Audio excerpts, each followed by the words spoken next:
Join us as we embark on a journey where we're breaking boundaries, setting new rules. We're making a difference, developing young people. We're the billionaire generation, connecting Africa, promoting entrepreneurship. It's inspiring positive change. We're kicking doors. Kicking Doors recently attended the annual Transnet Young Entrepreneurs Conference and Expo in Bloemfontein. The conference was an opportunity for young innovative thinkers to showcase their ideas and the creations that have come from their ideas. Take a look at what passion and hard work can produce. We actually do these type of bags that you can see over here. We do the hats. We are trying to generate a brand from scratch, so we manufacture everything that you can see here from scratch. We are yet to branch out into other calibers of clothing, but for now we have done hats and bags. Makhosi Creation is a custom-made business. We custom-made jewelry, clothes and accessories. Our business started in 2004. Some of the challenges that we are facing is, firstly, I would say support from our local people. They don't mostly support us. Maybe getting people, employees who are reliable and are willing to work with you to grow our business. My business name is called Raphael Printing Projects, and the services we render there, we are a full branding house. We do digital printing, t-shirt printing, mug printing, cap printing, graphic design, car wrapping, and business cards. I started this business as a hobby back in 2009 when I was still a student in Pretoria. The entrepreneurs also rubbed shoulders with corporate giants like Jabu Stone and were also given the opportunity to share their ideas with government representatives in Bloemfontein who assist with providing the necessary resources to grow their businesses. Well, we always encourage our young people that they shouldn't think of employment, but rather they should think of how can they be their own employers and employers of other people. And we are happy with those that are taking the opportunity to ensure that they help themselves, they sustain themselves through their own business opportunities and creations. Joining me now is who I would call one of the kings of the haircare industry on this continent. Maybe in the whole of Africa. I don't know about the world, but definitely he's made strides globally as well. Ladies and gentlemen, welcome Mr. Jabu Stone. Well, we welcome him to the show. He is amazing. He's created an empire around just taking good care of his own hair, which he then extended and started a business out of. And now most of Africa's dreadlocks. You were one of the pioneers in the dreadlocks game. Can you tell us a little bit more about it, especially for the new generation that doesn't know some of your work in the past? You see, I was kind of traumatized because those years when I started, women were doing a lot of Eurocentric beauty standard. They would straighten their hair, their skin would be light, you know, for them to be acceptable. So that I didn't like it. You know, during the days my sister had a salon where they were using relaxers. I never liked it because it would bend the scalp of the women, bend the scalp of the children. So I felt at least there should be something that needs to be done to make our women beautiful with their own hair. So hence I made that U-turn. And what made you think that you had it in you to become an entrepreneur instead of business out of haircare? You know, I always say you can only go as far as your eye can see. When you're there, you see further. When you do something, as long as you've got a drive, you said, I want to do this, I want to correct this. I always say you have to identify the need. When you feel that there is a gap in the market, then you try to close that gap. Yeah. You try to give that service, and the rest follows. And for you, that gap was dreadlocks. The gap was natural. Yeah. I said natural. Natural hair. Keep your hair natural. That was the gap I felt that, you know, let's follow the Afrocentric beauty standard. Let's not follow the Eurocentric beauty standard.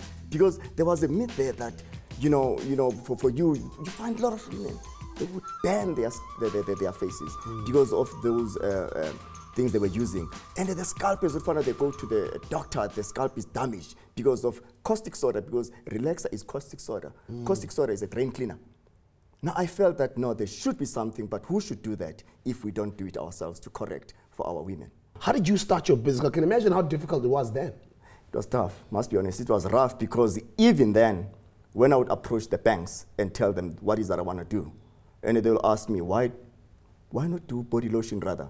Because who's your clients who are doing locks? And the hairstyle had a negative stigma because of the Rastafarian, ganja smoking, untidy hair. When I told them this is what I want to do, then they refused completely to even attempt to give me a loan. So let's correct it. Untidy according to what they used to tell you. According, yes. Yeah, because you loved hair. I loved hair. You wouldn't have thought it's untidy. No, to me it was lovely because as I said, these are locks. They're not even dreadlocks. That's why I would even refuse to call it dreadlocks because there's nothing dreadful about my hairstyle. Oh. Because the dread, if you look at the dictionary, it's a negative word. It's when the slave master saw the by fire in West Africa, they say your hair is fearful, scary, dreadful.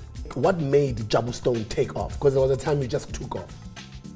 You see, I always use the celebrity endorsement. I remember the years of Tando, and you were still in the beginning as well yourself. You know, so that's when I started giving the t-shirts. Remember that? I would do t-shirts, your vote, and all that, and put my logo on the side. So I use the celebrity endorsement. Because must remember, if you want to start something, the word of mouth is very important. Let the people talk about it. Once that word of mouth goes, and then below the line marketing, I started sponsoring boxing, you know, all those things. I put the Jabu Stone logo there. I would put the Jabu Stone like at the back, you know, even under the shoe, you know, the boxing shoe, I'll put Jabu Stone logo in case they punch me, collapse, so they can see the Jabu Stone. So then you were in salons and you started your own products. Right. And I don't know if it was true, but apparently you had investors or some people acquired your business or you sold some of it. I don't understand. What happened there? No. You see what happens? When you start a business, you grow it. And then there's a point whereby you need to move from one point to another. Now, let's say, for example, I'm supplying South Africa, and then the market needs the product. But now, if we go over to Namibia, we go to Maputo, then you need capital injection to move from, you know, a 15 million to 25 million.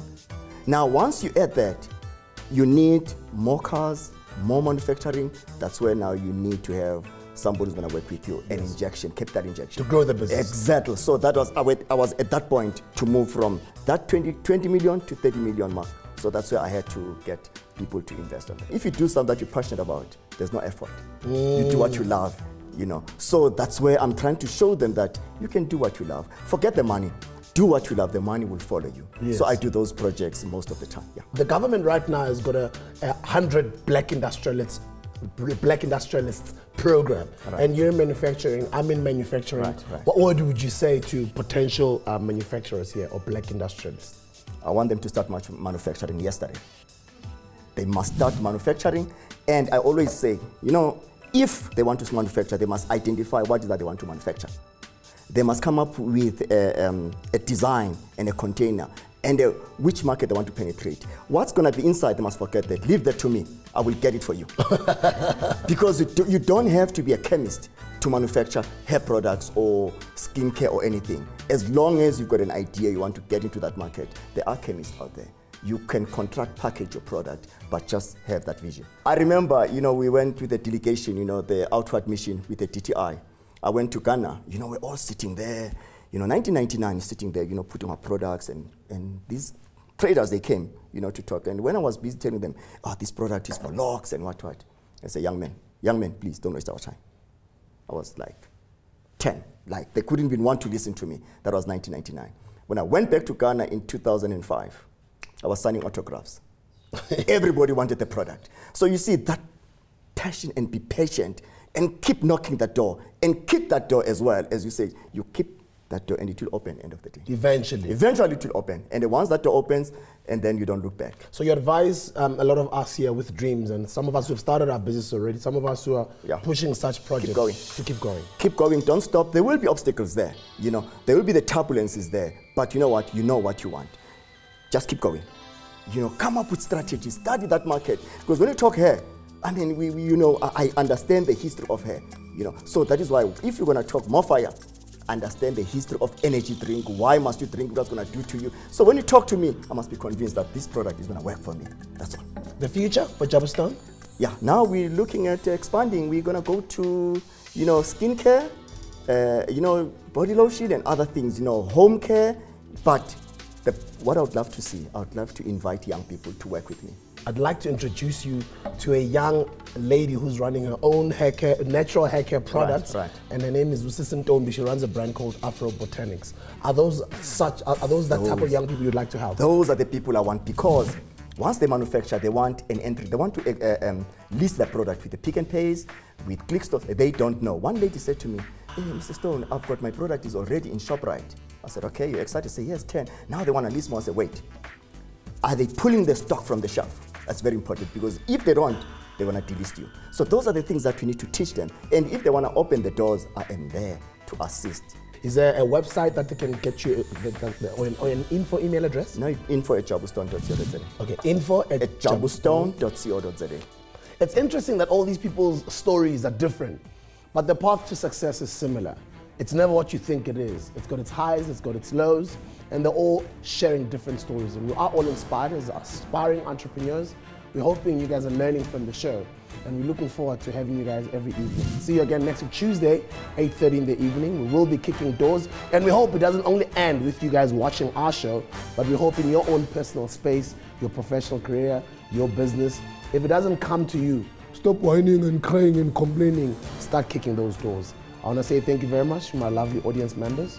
I'm wishing you guys a great week, and I will see you again soon. Have a great evening.